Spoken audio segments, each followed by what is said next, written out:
poquito aquí, por favor.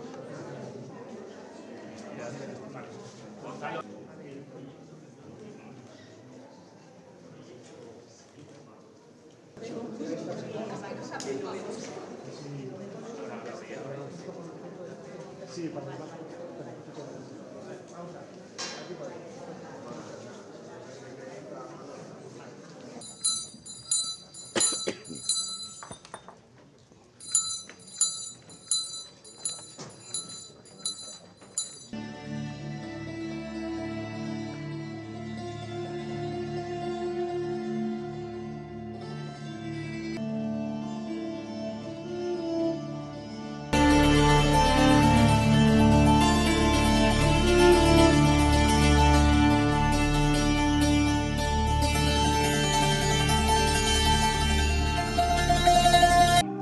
Ari bat urrutitik datorrena.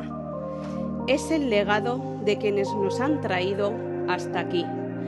Haien esperientzia munduan egoteko modua da. Gaur, ari hori eskuz eskudoa. Ez da eteten, aurrera doa. Porque la longevidad no es apartarse. Parte izaten jarraitzea da. Seguir decidiendo. Seguir viviendo con autonomía y dignidad.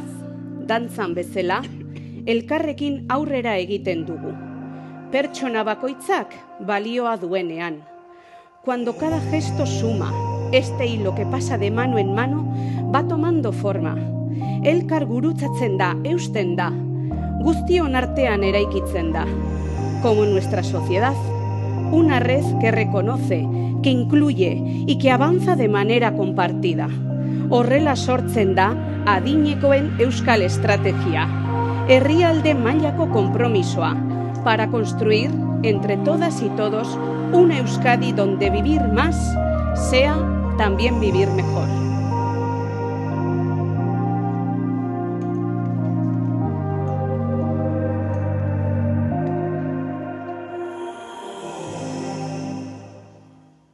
Y las reflexiones que yo estoy llevando sobre el tema del buen envejecer. Vivir mucho es una conquista social. O sea, el País Vasco es longevo. Por eso el gobierno vasco se plantea que todos vamos a vivir muchos años. 2 o 3 décadas de vida, acaba de decirlo la consejera. Son 2 o 3 décadas. 20 o 30 años. Va a haber personas que tienen de etapa no la abogacía. Envejecemos como hemos vivido. Por eso el plan, la resistencia. Y aquí está proponiendo cambios este plan. Cambios en la manera de ser mayor en el país. Este tema de la estrategia, mucho más en el tema sociosanitario, lo que hemos visto es que queremos que las personas plenamente, eso es. Bueno, para eso nos han ayudado aquí el DUACADI a definir, pero creo que lo importante es eso, establecer aquellos indicadores que hacen que tu vida sea plena. Centrarnos más el tiro. Elizabeth, zer esanatzen dugun, bizitza aldaketa bat gainera, nik uste aukera bezala planteatzen zuri bat ez da, bagatoz bizitza bat egin dugu, baina bai da momentu interesgarria esateko, nola bizi nahi dut, hemendik aurrera, nola zahartu nahi dut, hemendik aurrera, ze bizitza proiektu egin nahi dut,